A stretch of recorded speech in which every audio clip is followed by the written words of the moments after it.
in open session. Here comes Linda right now, sliding right in here.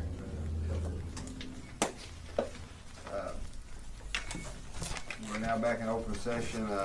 Next on the agenda is the, any comments from the floor of the public? Do you have anything? Anyone else? Seeing none, item 4 is consent approval. Need a motion to approve the minutes of February 27th, the March 7th, and the March 16th, 2017 meetings.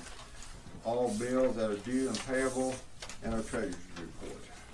Got a motion under consent approval. I'll make the motion. Thank you. Do we have a second? Second. Thank you. Any other discussion? Please set the roll call. Miss Grace? Yes. Mr. Pullen? Yes. Miss Rushing? Yes. Mr. Summer? Yes. Mr. Souders? Yes. Miss Steele? Yes. Mr. Cook? Yes. Next is the superintendent's report. Mr. Smith. Okay, any questions on the enrollment report? I have a question. Okay. Are we sure that all the students that are in that kindergarten class at Franklin are within that school district? Or Within within boundaries. boundaries? Okay. Is that, I'm sure some of them aren't, because there are agreements made, the principals can do some swapping and allowing, particularly if there are siblings involved and things like that. It's pretty complicated. I've really. I was just trying to figure out a way to, because if any of those first graders aren't gonna be eligible to go to the second grade, that's gonna make that class even larger. That's why. They're looking at a couple. We think that's gonna happen. However, we think a couple of kindergartners are gonna be held back too, so Okay. that remains to be seen how that's, but generally the feeling is, and Jason, we talked about it a little bit the other day, that that's probably gonna have to be 2 first grades. We'll see how it pans out. Sure, but- Mr. Collins, there's only one kindergarten outside of the boundaries right now. Yeah. And that one came after they'd already split it. Yeah, I think he was looking at maybe even like 34 or 35, and that's too many. Well, I mean, at MES, we have 29, 29, and 30 in the Yes. kindergarten class, so that's a large one too. So the question is, where is the number? I mean, Right. and, in my opinion, having 30 in a kindergarten class is probably 6 or 7 too many. I mean, Mhm. yet they do okay out at Franklin. I mean, you can't knock what they're doing out there at all. Well, they have 2 classes though. Yes. Well, but I mean, the history shows that they're doing well even with the large classes, but man, that's a lot of kids. Well, I talked to the first grade teacher, and I think she can do it.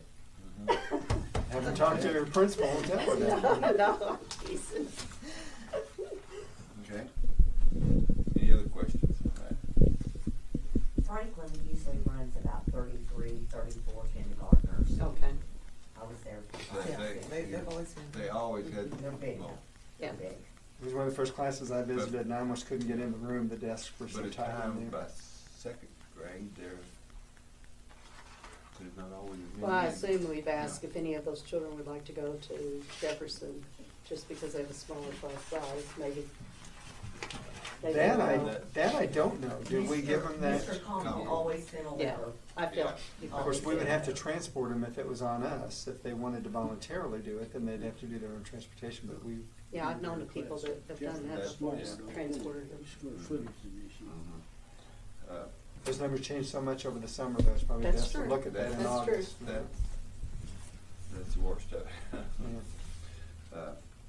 Okay, the pre-K status. Now, I think it'd probably be a good idea to just make sure that everybody's on the same page with this, with the pre-K, and that is that the grant that the school district once had, and the district lost it, because it didn't get a grant in on time, and so the state dropped us, and then the program was dropped for a few years, a couple of years anyway, then was reinstated 2 years ago because of need, and with the idea that we would immediately apply, and then for the first year out, the grant was not even available. This is the second year out, and they say the grant will be available, but they have not put it up yet. That's the history. So I believe the determination of the board was, if that grant doesn't become available for the fall, there will be no pre-K sponsored by the district. And I thought maybe that should get into the minutes somehow so that that's clear. Is that where we are on it? Or? I don't know where everyone else is, but I am not there. Because I think we need to look at providing services for those who are only 1 year eligible, and that will be those children that are going to start kindergarten the next year. And I have left my paper upstairs, but I have data to support the difference in kindergarten readiness when they do and don't have pre-K. And I just think that if we look and are creative, and it is my fervent prayer that we get the grant and we can do 2 and 3 year eligible. And Debbie Christensen and I have laid the groundwork. We've talked to the pre-K teachers. We check almost daily to see if the RFP has come out. But if it doesn't, I think that we need to provide services for those 1 year eligible children. So what age is that when you're eligible? Is that 4-year-olds then? Yeah, because at 5 you can go to kindergarten. Help me out here. Joel, you have that data with you that shows the difference? I can't believe I left it in my bag upstairs. No, I don't. Well, maybe I do on my phone. Well, I can go and get it. But the percentage ready for kindergarten drops just drastically when they did not have pre-K. Well, here's actually where I'm headed for this. I think for Jason's sake and for everybody's sake, you need to set a date whereby you say, if we don't have the grant by this point, we have to then make the decisions necessary. I mean, you can't wait until 3 days before school and you don't have the grant and then make. I think planning needs to be done. So, Mr. Smith, I'm sorry to interrupt, but there's been years that we have not gotten the grant, but maybe a week before. I know, but you that know, was way back. So you then. have to make plans, I understand that, but Yeah. it's not unusual at all for that to happen. Yeah, way back years Late ago. July, early August. Years ago, yeah. I'm saying that if we could come up with 1.5 teachers to keep the 4-year-olds. And I know it's not feasible to pay those teachers out of title money because of the exorbitant, and now it's 38%.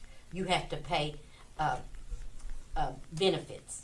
there's a bill running through to stop all of that nonsense from Oh. TRS. We'll see how it goes. If but- that does, that would be a godsend to us. But we could take aides out of that. They could do without a secretary. I've discussed it with them. We've talked about, we would have parents provide snack. Well, this is not a vote, okay? This is just, Right. making sure that everybody's on the same page or as close as, or what page everybody's on, I guess, because it really, whether or not you keep 1 year eligible or let it go, that's a decision for down the road. But I Okay. just wanted to gather everybody's opinion on that. And make I sure think that it could help us to say we have something in place. Well, we do. How many children in those numbers would be eligible for Head Start? None. That's why we take them. But Linda, right now, when you apply, we have a full program in. Nobody's cut the program yet, so Yeah. I think you're okay with that. The people who are hurt by us doing away with pre-K, if you are low socioeconomic, Head Start takes you. If you have one parent that doesn't work and you have the money to pay tuition, then you can go across the river to First Baptist or whatever over there offers it. The people who are being hurt are the people where both parents work and who cannot afford to pay for their kids to go over there because they don't have the money to pay the tuition and they also don't have the means to transport them to and from. Because I did my nieces and nephews to and from First Baptist and that takes up a big part of your day. First Christian in Paducah has a program that starts at 7:30 to 5:30. Part of the day is pre-K, and you can use it as a tax write-off for the tuition. But that's sad that we have. There's still people that can't make those arrangements and don't work at Paducah, and Right, we still I'm just are saying, hurting right. that middle class there that both parents work and don't have the means to take their children, and do well to pay their electric bill, their food bill, and don't have money to pay tuition. And I just think we need to look at a way to keep those children. And it starts our kindergartners off a year behind. I agree, I am for pre-K, but that is 2 hours. If you have both parents working, you gotta find somebody to pick them up. And Metropolis, well, but you can get someone that'll get them here. But you can't get someone who'll drive to Paducah and wait and pick them up and take them. That's a big difference.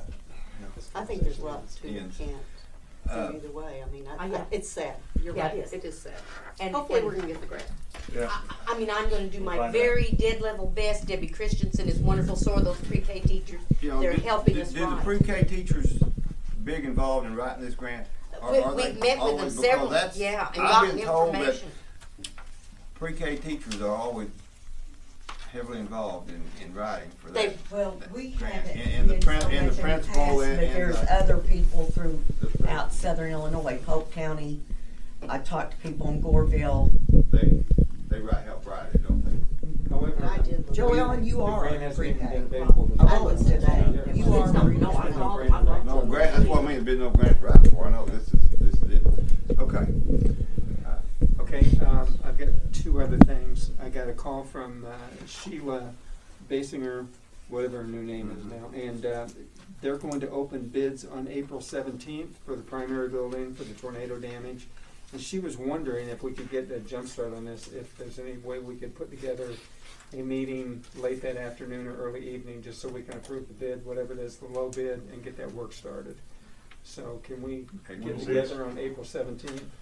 That might be like a Thursday or something, I'm not sure. Right. Just let me think for a minute. Okay? Day after you. Yes, Yes? Oh, I need, yeah. Can we maybe get together like at 5 o'clock or something and quickly? We'll work with you all. What is that on? You I talk- don't- It's Everybody a know what- Monday. Is it what? 17th? Monday. Is it Monday? Monday. Be good with me. I'll make it work. whenever you- I'll Yeah. make it work. I just want to be sure it'll be back. Yeah. They Schedule charge it, us for coming up here just to meet Yeah. with us. schedule it, set it up for Now, 5 o'clock. I will, 4:30, you know, just 4, for full whatever time. disclosure, there is awkwardness in scheduling a meeting for action after the election and before the seating of the new board. But this is just pretty standard, you know, here's the low bid, accept the low bid, let's get this work started. So I don't think anybody's gonna protest about this board making that decision, because we just have to get this going. I mean, it isn't illegal, it's just typically it's an honor that you don't schedule a meeting to do action items after the election until the new board is seated. But in this case, When the new board, when do they have to be seated? well, I'm gonna talk about that next, as a Okay. matter of fact. Okay. Did we set a time for that? Well, 5. 5 o'clock. 5 o'clock, okay. Set that, but you post it, yes. All right, so let me show you a draft of an agenda for the 24th, and this would be at 6 o'clock. I got extras to go out there, ahead of the regular 6:30 meeting. So 5 o'clock. 5 o'clock on the 17th. 17th. Okay, and this is at 6. Okay. All right, this will be reorganizational meeting. 6. Okay. Okay, so that's what it looks like. So we'll do that at 6 o'clock, and then the regular April meeting starts at 6:30 with the new board seated. Right. Right. And that's in the time frame Yes. to get it certified and after the election. The county clerk should have it done by then, because this is not gonna be a huge election anyway, so Right. they should be able to get these Right. votes, actually, they might be able to have them by the 17th, but, There has to be a certain number of days that you have well, to you have gotta it give done them by. some time. Right. You have to have it done by a certain time, Right. and April 24th gets within the in that- guidelines. okay, that's- And plus, it keeps us from having a regular meeting with newly people elected. Yes. Like I said, that's just That's- not right. No, that's a good way. If that date fits the timeline, that's good. Okay. That's good. All right, so that's what the agenda will look like for the 6 o'clock meeting on the 24th, and then the 6:30 meeting will be the regular April meeting. Okay, so, and then the last thing I have is this soccer meeting is tomorrow night, to remind you, those of you who were put on this committee. You remember that? Soccer meeting tomorrow, 7 o'clock. That's just, We'll probably meet down here, as a matter of that'd fact. be just a committee meeting. It's a committee Committee meeting, yes. 7 o'clock. Yes. Okay, Only for the committee. Okay. well, I mean, anybody can Anybody attend, it's can. an open Yeah, meeting, but- it's not really a board committee, it's a soccer committee with board members Right. attending. Attending. It's not a standing committee, it's just a group of people really gonna meet, I probably Mhm. shouldn't even call it a committee. Okay. Gathering. A gathering, okay, that's all I have. Anything else? That's No. it? Yeah. Okay, Any questions for the superintendent at this time for the report? Okay, next, special education, Mr. Concy, report. I first want to give you these handouts to go through quickly, and then I'm going to give you some handouts just basically for information to take home and read at your leisure. Thank you. But this I wanted to go over a couple of highlighted points. I'm going to let you guys. These are the areas of disability in Illinois. There's 12 categories, and there's just a little brief summary of each area, basically what's included and or a description of the disability. But if you go to the tabbed area that I've marked, we really kind of keep an eye on these numbers here. This is for the speech and language services only, and if you notice, I've done a comparison here, 10 years prior, and this at this current time. Now this number is fluid that I have currently because this was just last week's numbers that I took, okay? So we have people that are in the referral process, in and out, exits. So that number will change. But I've also broke it down per school. But if you'll notice and take a look at the right-hand side on the speech and language services, it's right where it needs to be. It's a low number. You get over to junior high and high school, we're meeting those kids' needs. Usually by 5th and 6th grade, the communication disorders, the articulation errors, we've got that taken care of. So we're on top of that, and we're addressing those issues, and that's good. That's what we want it to look like. Now, if you'll flip over to the very next page, Excuse me, that 0708, is that comparing to that's 0708? yes, I'm comparing the 10 years. That's unusual, isn't it? See it go down. I mean, that's a dramatic drop. That From 97 to Well- 70. I mean, would you consider that a dramatic drop? not really when you look at the population, and I'm going to get to that. Okay, all right, good. Okay, all Fine. right. When you look at developmental delays, this next sheet, same thing. I really keep an eye on these numbers. These are our children, our little kiddos that are ages 3 through 9. They usually fit under what we term as developmental delay. We're trying to catch these guys up. Now, some of your early childhood, your pre-K kiddos, they go under that. There are several areas that are delayed. We're wanting to catch those areas up, close those gaps. Our goal is by the time they hit 9, because that's how long we can keep them under that category, is to hopefully exit them from special ed. So those high numbers, we hope to get down to exit. Sometimes we don't make it. Sometimes they have to go under a different category in special ed. And that by that time we do a reevaluation and we find out exactly what that disability is at that point in time. I mean, we have to, the state of Illinois says, you've got to tell us, is it a specific learning disability, and if so, what area? Or is it an intellectual disability, or what exactly is it? Up until that point, they're young, they're immature, we're going to give them some time for some growth to find out what is going on with them. But once again, that's usually your little ones. So that's our goal, is to that 45 number to drop down. Now, once again, Can I ask a question there? Yes. MES and Brookport house the pre-K, so I was you gonna have say, your several. higher numbers are gonna be there, yes, Okay, because you've got a lot of your younger ones there. You've got a lot of your early childhood programs there. Back, with the data, when it was in 2007, 2008, I didn't put this down, but that showed a high number in the primary building, because that's where we housed some of our younger ones at that point in time, all right? Now, if you will go over to the last page, this is where the categories that we have left, and that's where our numbers are. And if you look at the total data there, you're looking 2007, 2008. That's a total. You will see a little bit of a difference. We were at, though, with the total population at that time, it was 14.4% compared with special ed back in 2007, 2008. We're close to that percent now. So percentage-wise of special ed, we're where we are, we're where we've been. The numbers vary, but so does our population. Our student population overall has So increased. overall, with that amount of time lapsed, that we're still doing okay. We're still doing okay. Okay. You bet, you bet. We still have similar disabilities, some increase in some areas, some decrease in some areas, but overall, we're still doing okay.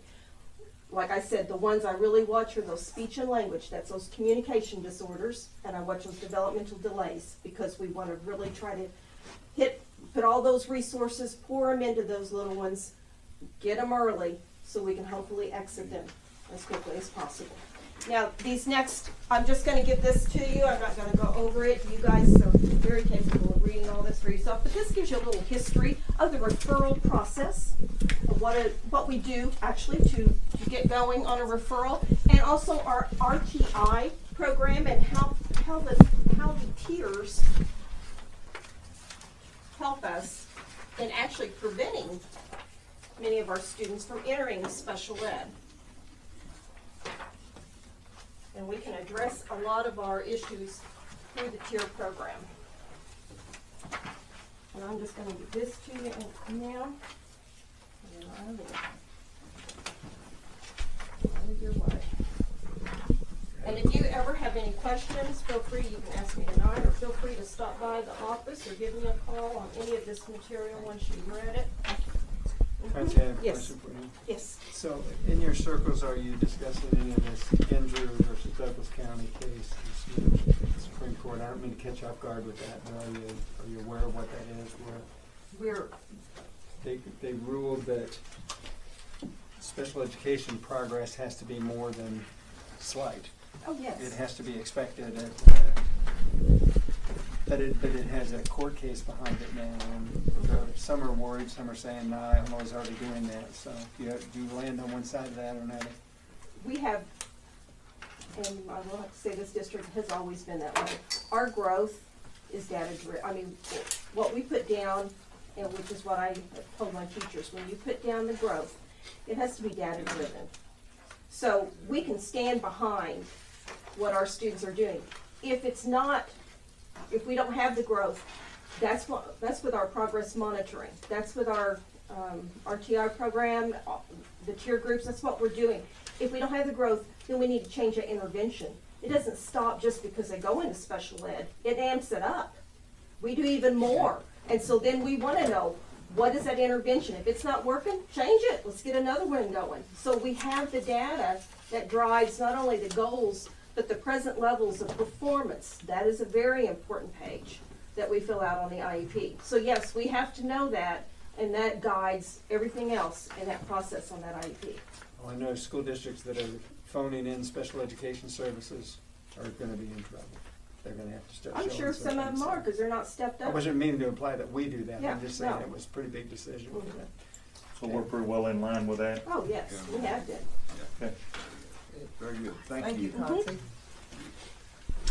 Okay, see no unfinished business. Next, under new business, first is the IHSA membership. I think this is a yearly expenditure that the board has that we have to take action on yearly. Mr. Smith, you got any other information on that? It's in our packet. I'm trumped here by Parker being here, if he's got something to say about it, I'll let him talk about it. He's the Pretty much what IHSA it man. is. We do it every spring. It's every spring, it's yearly membership. Well, I need a motion to approve the yearly membership for the IHSA. I'll make that motion. Thank you. Need a second, please? I'll second. Thank you. Any other discussion? Lisa, roll call. Ms. Grace. Yes. Mr. Pullen. Yes. Ms. Roshi. Yes. Mr. Summer. Yeah. Mr. Souders. Yes. Ms. Steele. Yes. Mr. Cook. Yes. Next is the summer food service option. Okay, we talked a little bit about this last month in my report. This is the discussion in writing. Again, this would be Tuesday, Wednesday, Thursday, starting June 13th. We decided that June would actually be a trial. We're looking at this again, if you'll recall, because Mr. Deming and And ex-superintendent Burris came in and assured us that we would have 100 kids on Tuesday, Wednesday, Thursday out of their program. If that doesn't pan out, then we would probably say it was a trial and it didn't Right. work. But considering, you know, those two are, you know, I mean, If they're someone, people who ought to know, so. if someone 18 years or older came in, they would have to pay, is that correct? Or do you even offer them? Well, sometimes babysitters come in and things like that, and to be quite honest with you, I don't know how they do it. Well, I remember in the past, that's what they had to charge Yeah. them. But, because. Probably charge them the reimbursable rates. That's what I wondered, yeah. if that was reimbursable. Yeah, it Okay. wouldn't be. And what does this stand to cost the district? The cost of a cook, actually 2 cooks, and But the that food, should- but the that should reimbursement be- should cover the whole cover thing. all those costs. If, Right.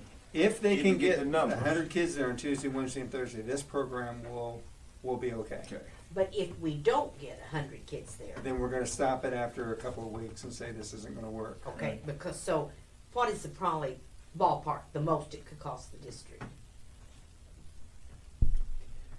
Well, let's see, these cooks are gonna be probably making It says $14, 13. $15 an hour, you think? 13. Oh, 13? One's For 13, 6 the other hours. is a Okay, so, supervisor. yeah, so, yeah, multiply those out, and that's pretty much it right there. 34, there's Just one cook. 34 times 6. Would be 2, 6 hours a day, I think. And the is what manager's it'll be. already paid. So it's costing us $204 a day to pay just the cooks. Okay. One cook. And so if we got We a have a hundred, cook and a manager. But the manager's paid for 2 weeks already. Right. She goes 2 weeks after school and 2 weeks before. So are you saying the manager's not costing us anything? Not the 2 weeks after school. And by then, Okay. we'll know if the program's gonna Yeah. fly or not. Second week this start. so at $3.24 are reimbursable for lunch, if you get 50 kids in there for lunch, that would be, what, 150, a little bit more, and then if you'd get, 20 kids for breakfast, there'd be, so, you just do your math any way you want to try to get to $200 a day to break it even. I think it's worth the trial to see if it's. Do they gonna- have to be on free and reduced lunch, or No. any child? No. Any Any child child. can. Any kid in America can walk in there and get a Right. free lunch, I mean, you don't even have to be from this So district. the first or 2 anything. weeks, it's only gonna cost us $78 a day.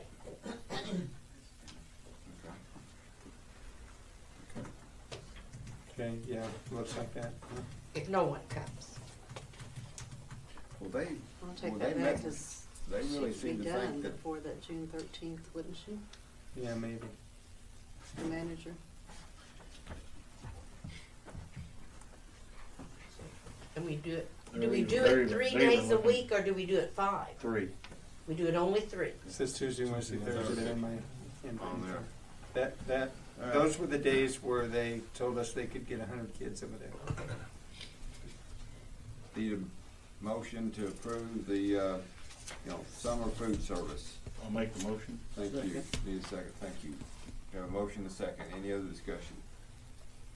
Lisa? Ms. Grace, Yes. Mr. Pullen, Yes. Ms. Rushing, Yes. Mr. Summer, Yes. Mr. Souders, Yes. Ms. Steele, Yes. Mr. Cook. Yes. Next is the resolution for the working cash.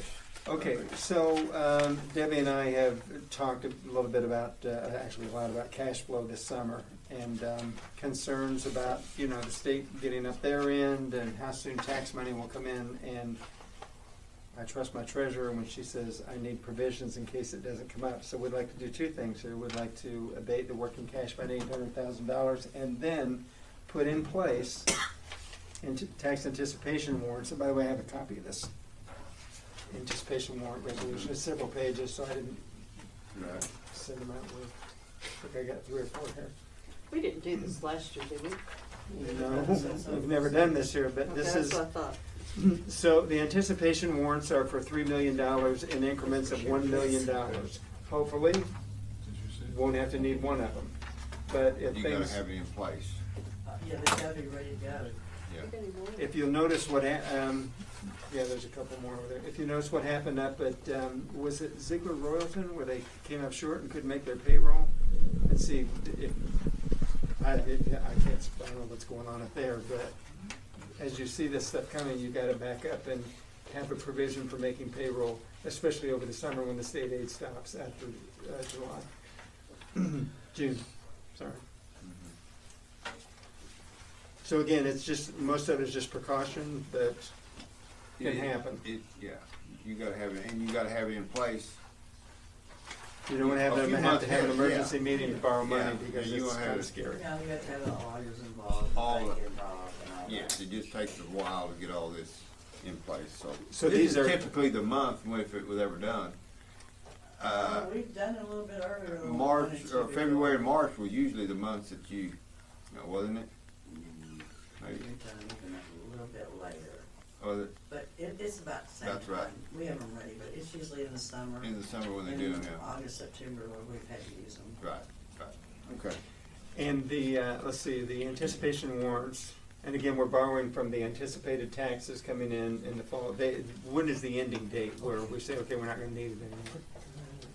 So it isn't a perpetual $3 million is available to us, it's only until I the think tax. December 31st, we have to have them Yeah, paid but we back. expect the tax money to come in long before Right. that. And then you Yeah, have to it's pay. usually October. Then these are paid back is how that works. Immediately, if we even get into it. If you even get into it, yeah. Probably won't, but you gotta have it there. All right. Need a motion to approve this, working cash, Well, let's do I'm sorry. the You're resolution right. for the working cash fund statement of $800,000. Need a motion for that. I'll make the resolution. Thank you. Second, please.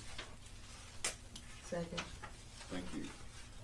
Any other discussion on this? All right, let's do roll call. Ms. Grace, Yes. Mr. Pullen, Yes. Ms. Rushing, Yes. Mr. Summer, Yes. Mr. Souders, Yes. Ms. Steele, Yes. Mr. Cook. Yes. 7-4, the issuance of, and the sale of tax anticipation warrants. That's all. Yeah, but Kinda- the resolution is Should, going on, yeah. that's all together then? Those are two separate things. Two separate things, so we're gonna Yes. have another motion, okay. All right. Seeing that, so we need a motion for the issuance of the sale of tax anticipation warrants also. Do we have a motion for this? I'll make that motion. Thank you. I'll second. Do we have a second? Thank you. Lisa? Ms. Grace, Yes. Mr. Pullen, Yes. Ms. Rushing, Yes. Mr. Summer, Yes. Mr. Souders, Yes. Ms. Steele, Yes. Mr. Cook. Yes. Next is the authorization to use E-rate funds to do internet and phone line upgrades. And Smith? Tech Man, Yeah, Mr. I can Walker's run gonna it do through this that. We're gonna do presentation. that right now. You can listen to me again, and I've enlisted a little help here Okay. with our former technology coordinator. Does it all.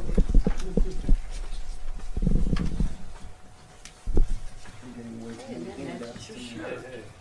Yeah, I try to I coordinate. know when you do can. coordinate with everything. That's not only for my hair coordination. Just sitting Your hair's coordinated. Manager Bell. Sombrero, and maybe be. I need one. Okay. Mr. Walker, tell us what you got. All right, internet and phone upgrades. I'm just going to go right into this here. And I've got Mr. Hayes to help me out here, just to kind of historically go what happened 10 years ago when I started this job and kind of where we're going with it now, particularly since he'll be our next superintendent. So, obviously, phone lines running to the buildings are quite old. It's an old copper infrastructure, and I don't know if you all have used any of the phones or maybe some of the internet at some of our county schools. It's not fun sometimes. So this year's E-rate cycle, it says I applied for an upgrade, and one vendor reached out. So That's all this is going to be, is talking about the one vendor and kind of historically where we came from. So when I came here, Mr. Hayes, do you want to? Yeah, this is basically what we had on tap when Tom took over. If you're not familiar with those speeds, Jefferson had what most homes had. That was a dial-up connection. You got on the internet, you heard the little connection thing. That was their whole school. And back in those days, you couldn't get all the kids on the internet at one time. You couldn't get more than maybe 2. Yeah, in fact, the funny thing was, I remember Mr. Conkle relaying a story to me when he was at Unity. Back then, they had a lab full of kids. And whatever they were doing, he had to submit a report to the state. It's like, all right, get out. And that was it. You know, he had to like pretty much tell them to stop using computers. So that's where we were at when I started. Where we're at now. It's gotten a little better, but there's still, county schools are still feeling the brunt, especially since all the growth. But why did we get that way now? Well, frankly, for the last 10 years, we've had other people reach out, but it's still very, very limited on what we could use. There's just, I mean, especially for those of you that live out in the county, you realize that options are limited for internet. Several years ago, DJK Link ran us a fiber to the high school, junior high, and MES. That was in August of 2009. And we saw speeds there that immediately increased it over 10 times. It was amazing. Clearwave came through and connected a line for us at the junior high and high school back in 2012, 2013. And we've since increased speed with them. And the speed increase came last year. Since we started using Clearwave on that one line, and again, I'm thinking it's been about 4 years now. I can't think of an outage of anything that's lasted for more than maybe 5 minutes on that one line. It's been very reliable. But that's where we're at now. And then, so you see the highest number there is 300. That projection is to go, the vendor that reached out was Clearwave. All buildings, same speed. So just looking at it graphically, 2007 is when Jason handed the reins to me. 2016 is kind of where we're at now. Proposal levels the playing field for the first time. And really, to be honest with you, these discussions have started really over the last 2 or 3 years. And I reached out to everybody just to see what we could possibly do. And just to kind of throw it out there, I reached out to Comcast just out of curiosity. They said just to run a line to Jefferson, it was going to be over $250,000 just to run cable up there.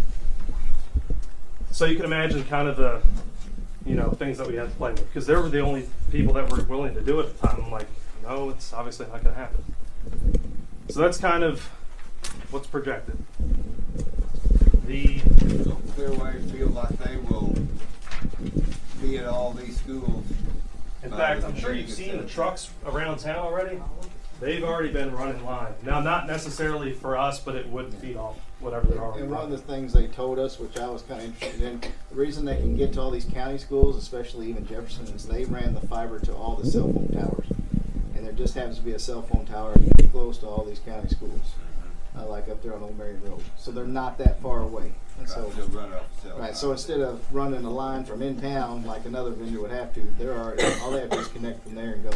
So they're having an advantage there. And one of the neat things with Clearwave that we learned was that because of the way they're connected, one of the lines can go out somewhere, and all they have to do is hit a couple buttons in their office, and it automatically kicks right back over. So they, why? Obviously, more devices are being utilized every day. I check this quite frequently, but during a given week, more than 2,000 connected devices can be seen just across the high school and junior high network. And that really is about double what it was just 3 years ago.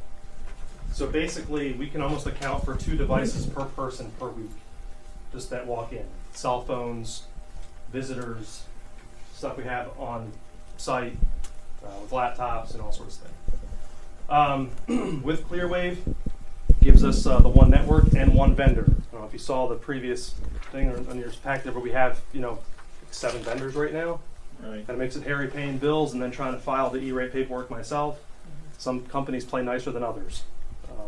But one vendor, And frankly, in the time that I've done E-rate, Clearwave has been probably the best to deal with. Jason and I had set through a meeting with these guys, and the question I had is, what about the future? You know, what's the capacity? And the guy was like, it's unlimited. It's fiber.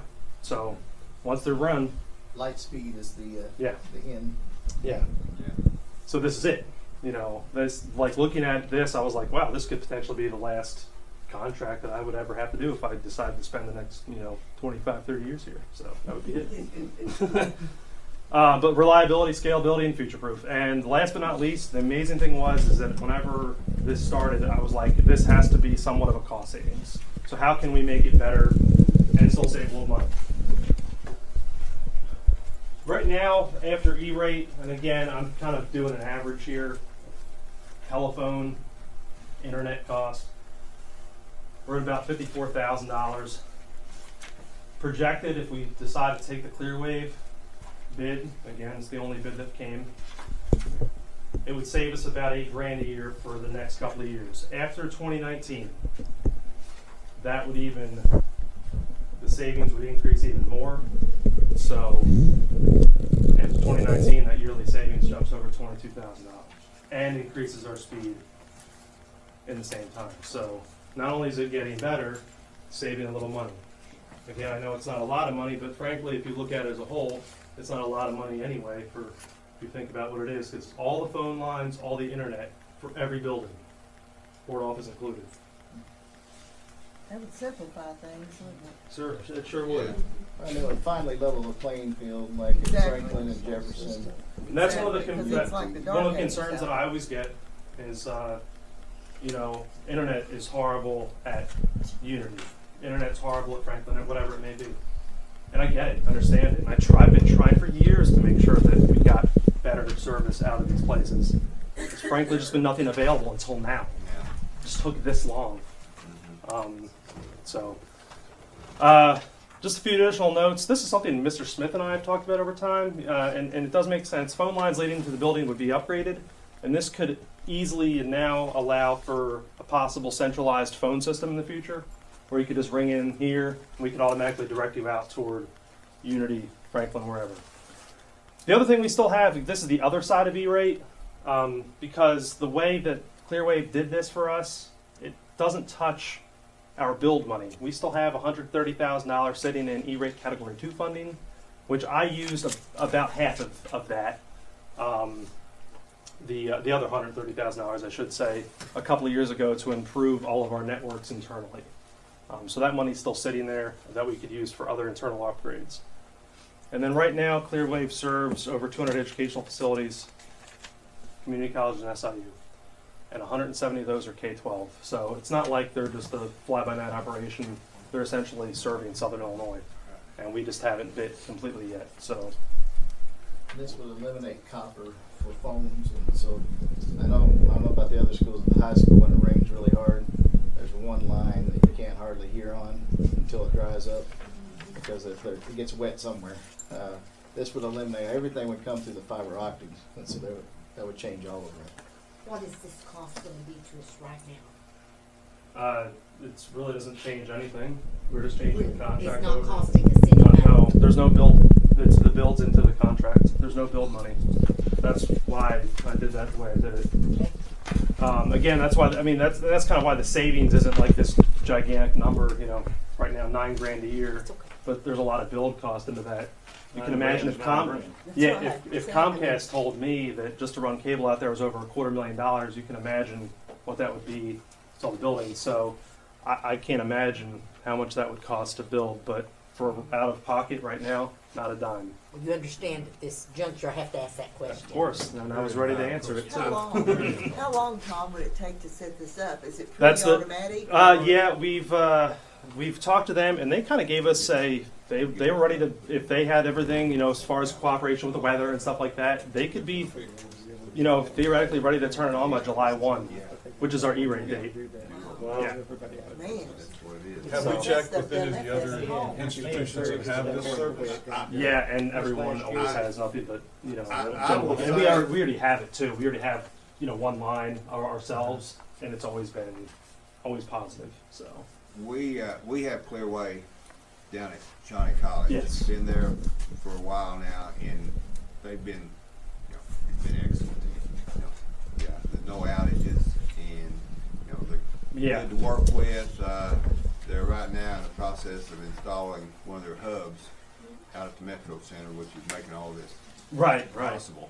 Yeah, which is and it's it's a good thing. I think it's going to be in Massac County. Right, and I think if they're already here doing stuff like that, it's almost a no-brainer to kind of approach that same line, just based on the fact that it's an upgrade and a savings. But I wanted to at least get that out there to show you, hey, this is what I've been kind of striving for is to make sure that, the playing field is level for everybody. So, Mr. Hayes, did you have any additional? No, I think they do require board action for them to get started. That's one of the reasons Mr. Walker wanted to come before you guys, so we can get that going as soon as possible. If you're good with transitioning to the Clearway contract. I'll make a motion to go with Chris. I'll second that. That's appropriate. Okay. We have a motion in a second to use these E-rate funds to upgrade the Thank you for making internet that and the easy. phone lines Clearway. Any other discussion? Roll call. Ms. Grace. Yes. Mr. Pullen. Yes. Ms. Rushing. Yes. Mr. Summer. Yes. Mr. Souders. Yes. Ms. Steele. Yes. Mr. Cook. Yes. Tom, I've not lost my dream that I've had for 20 years with tech people, and I have talked about it. I hope you can do it with this. I want anybody in the world to be able to get on, any Massac fan in the world to be able to get on and hear students announce our games. I have wanted that for 20 years to get students who were able to take it as a hobby and be able to announce the game over the internet. So all they got to do is log into our website and hear kids announce the game. I've wanted that forever. You And need a speech class. Well, or just interested kids. It could be a club. But I hope you can pull that off sometime. I just think it'd be awesome. Can I ask one question to Tom? Yeah. Now, this upgrade, will that make the possibility of, if we get an opportunity to get more Chromebooks for students That's to use? actually a good question, because right now, the way it's sets, we could at certain buildings but if we really wanted to with the speeds we have now, even if we had the money to say throw them at Franklin, Unity, Jefferson, it wouldn't make sense, because they're just kind of they're maxing it out right now. But this would But make it a yeah, that possibility. would make it a possibility to influx more equipment. So that is a good question. Okay, next is to amend the 2016-17 calendar due to an emergency day taken on March the 1st. Yeah, that was the day when all the electricity went out. It wasn't really Right. come back on. So. Okay. We need a motion to approve this calendar. I'll make that motion. Thank you. We have a second?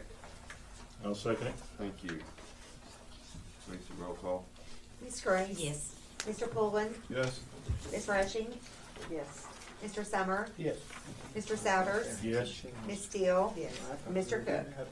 Yes. Next is action that was action items from the executive session. The first is the approval of the executive session minutes dated February 27th, 2017. We have a motion to approve those minutes. We have a second. Second. Thank you. Any other discussion? Lisa, roll call. Ms. Grace. Yes. Mr. Pullen. Yes. Ms. Rushing. Yes. Mr. Summer. Yes. Mr. Souders. Yes. Ms. Steele. Yes. Mr. Cook. Yes. Okay, next is, under personnel, is resignations, and it looks like we have several tonight. First is Keith Shelton, resigning from the high school head girls basketball coach. We have Kelly Ward, the administrator, Adam Farley at high school science, Sarah Trover, junior high special education, Tiffany Hines as MES Special Education, and Mackenzie Vansel at MCHS English. These are the resignations at this time. Need a motion to accept them. I'll second. Thank you. Any other discussion? Larry and However you want to write it. got it. All right, roll call. Miss Grace. Yes. Mr. Pullen. Yes. Miss Rushing. Yes. Mr. Summer. Yes. Mr. Souders. Yes. Miss Steele. Yes. Mr. Cook. Yes. We have two employments. One is Tim Lawson as the assistant girls soccer coach at the high school for this year. And the other one is Jacob Collins is the assistant girls track coach. That's at the high school also, is it? For this year. Need a motion to accept these assistant coaching positions. I'll make the motion. Thank you. Second, please. Second. Thank you. Any other discussion? Not Lisa. Roll call. Miss Grace. Yes. Mr. Pullen. Yes. Miss Rushing. Yes. Mr. Summer. Yes. Mr. Souders. Yes. Miss Steele. Yes. Mr. Cook. Yes. This next one, did you check? Yes. The conversation has been had. Okay. Next is, need a motion to accept the honorable dismissal of Dwayne Walls as the MES Assistant Principal at this time. Need a motion for that, please. I'll make that motion, but I'd like to express our appreciation to Mr. Wall for serving as he did. Oh, he's done a wonderful year, job this year. We certainly Absolutely. appreciate it. This is economic, it has nothing to do with his Performance, no. I think we should send Mr. Wall a letter telling him that we appreciate his efforts. Oh, absolutely. I think so too. I agree. Can, Mr. Smith, you'll take care of that? Well, I mean, there is a letter that's part of this. Is there a letter? Okay. That Go with- appreciates, Okay, okay, that's fine. We have a motion. You made a motion, so we need a second, please. Second. Thank you. Any other discussion? Lisa? Miss Grace. Yes. Mr. Pullen. Yes. Miss Rushing. Yes. Mr. Summer. Yes.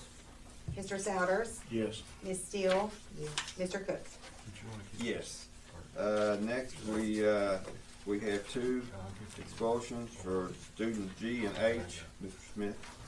you wanna- We recommend that they be expelled for the remainder of the school year, held in abeyance, with assignment to the safe school, the alternative school. Okay, you heard the recommendation? Need a motion for this, please. I'll make that motion. Thank you. I'll second. Thank you. Any other discussion on this? Not Lisa, roll call. Miss Grace. Yes. Mr. Pullen. Yes. Miss Rushing. Yes. Mr. Summer. Yes. Mr. Souders. Yes. Miss Steele. Yes. Mr. Cook. Yes. We have no retirement, no transfer. All right, looks like next is a motion to adjourn. Well, before I do Oh. that, don't go nowhere. The drama club has their play this weekend on Friday, Saturday, and Sunday afternoon, and I would encourage anyone who has seen our drama club at high school to attend. Absolutely. This, Now I adjourn. this Friday Friday, Saturday, and Sunday. at the high school. It's absolutely wonderful, everything they do. Our kids like that need to be supported. They are amazing. At the high, They at the are high amazing. school. Yeah. Yes. Anything that Melissa Gallup does is of quality, I guarantee you. So I just want to put that out there All right, because you well, need to thank you. go. Thank you. I Thank you. adjourn. All right, you got a motion to adjourn. Second. Second. Thank you. Miss Lisa. Grace. Yes. Mr. Pullen. Yes. Thank Miss you all for Rushing? coming this Yes. evening. Mr. Summer. Yes. Mr. Souders. Yes. Miss Steele. Yes. Mr. Cook. Yes.